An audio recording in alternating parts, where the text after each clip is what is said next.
So how I think some of this is going to change. Certainly the digital retailing is a big focus. A lot of dealers we talk to, and even the supplier community, we've interviewed a number of vendors who provide the digital retailing tools, and their phones are ringing, their emails are our inboxes are filling up because people are saying, okay, finally, we have to actually take this a little more seriously. And it's not necessarily this whole full digital retailing all the way to e-commerce and wet signatures, but basically digitizing the experience. And I think the consumers have been advocating for that for a long time.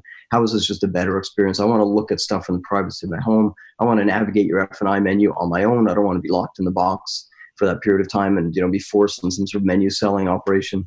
So the dealerships I'm talking to are saying, yeah, we're already there. We're moving there in some ways. It's a very complex thing. It sounds like it's easy to do, but obviously if you're taking everything from the online top of the funnel all the way through to the final delivery, there's so many bits and pieces of information, to try to even price a vehicle to get it down to that accurate price that's realistic is not easy science and integration in the background, but I think certainly a move to that.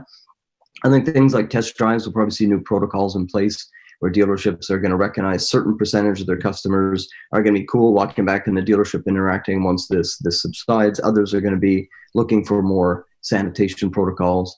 Even I had one conversation with an OEM leader yesterday, and they were talking about even, in the short term in the service bays, if physical distancing continues, the service bays are 4 feet apart. You can't even actually service a vehicle and not be in contact with someone else in your service bay. Even, in some cases, more than one person is working on a car at the same time. So do you go to every other bay, in terms of being able to open, but then still... Isn't that what the airlines did? They don't sell the middle seat anymore, which I like. Right.